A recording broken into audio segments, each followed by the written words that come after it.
Okay, so for our project, we decided to investigate the Loblaws here at Carlton and Church Street.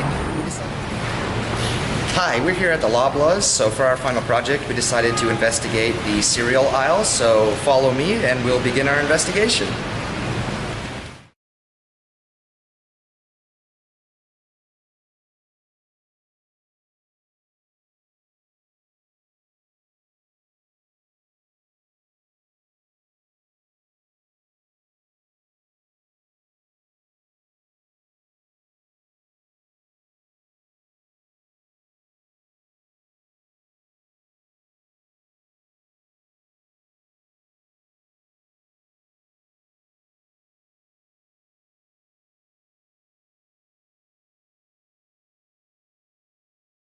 Okay, so as we do our initial walkthrough, the first thing I noticed is that the different types of milk, so the milks that aren't dairy products, are put next to the cereals, which I think is logical because people who might not be able to digest dairy, they're going to still want cereal and they're still going to want milk with it, so obviously they put it next to those products for logical reason.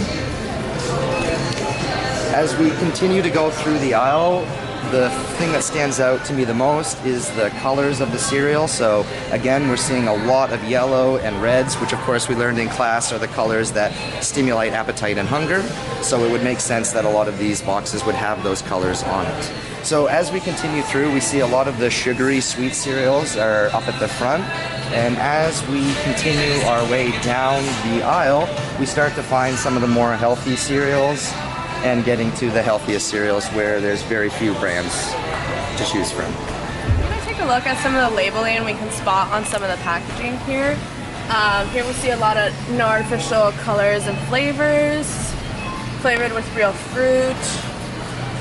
What else? Real cocoa. Not a lot of bold claims. Oh, here we see proudly made in Canada and kosher. Kosher is also repeated here. No artificial colors and flavoring. More of the kosher. So a lot of the labeling that we see in this section is kosher, made in Canada, or non-artificial flavoring and colors. Not really any certifications whatsoever other than kosher, but that's about it for this side. Still looking at labeling, one thing I picked up on was this cereal that says now may contain almond ingredients, which I found really interesting to me because I'm allergic to nuts and I've bought products for a lot of years, and then sometimes they'll switch up like where they manufacture it, and then it'll have traces of nuts, and because I'm used to buying the product, I stopped checking. So I think that's neat that they place that on the front of the box in like yellow so people pick up on that. Also going here, in the cereal aisle, we're on the healthier side of the aisle, and just looking at some of the Kellogg's products, you can see that they like to promote like the amount of calories and fat and sodium and sugar, just to promote that they're a healthier alternative. And then again, we notice kosher is a big one that appears. We also start to notice the promotion of fiber. Like there's a lot more brands that promote the content of fiber and that they're a healthy alternative. And then just up here in a very small section, we noticed that these are like some of the like smaller brands that aren't associated to some of the bigger corporations, and they tend to have different labeling such as non-GMO, organic, whole grain. So these are some of the differences that we've noticed between the sugary part of the aisle and labeling.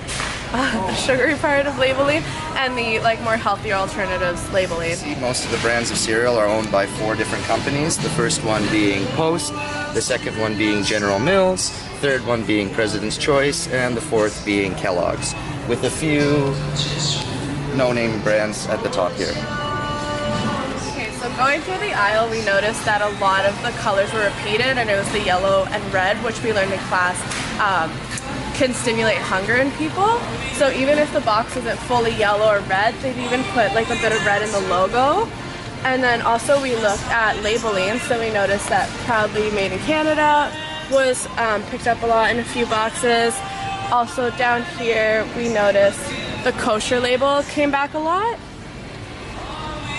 and only a few cereals had the non-GMO, and I think this one's the only organic box that we found in the store. And from this label, since there's no percentage on it, we can assume that it's 95 to 100% organic. You can see that the sugar content gains progressively. As we get to the end here, we have the more healthier options that have less sugar content than at the start. That was product placement on shelves. We noticed that the traditional brand was placed on the left and the store brand was placed on the right, and as humans we tend to scan left to right, therefore encouraging people to purchase the store brand product instead of the actual product. We also noticed that all of the jumbo products were placed at the bottom, therefore encouraging people to buy the smaller portions and coming back more frequently. And we also noticed that all the kids' cereals were placed at the top, and we think that this is because of the demographic of the area. As we are downtown, there's more adults down here, so they won't tend to look for these. They'll tend to go for other cereals. Noticed when we were walking through the aisles is that a lot of the kids' sugary cereals are at the front of the aisle, whereas the more adult healthy cereals are towards the end.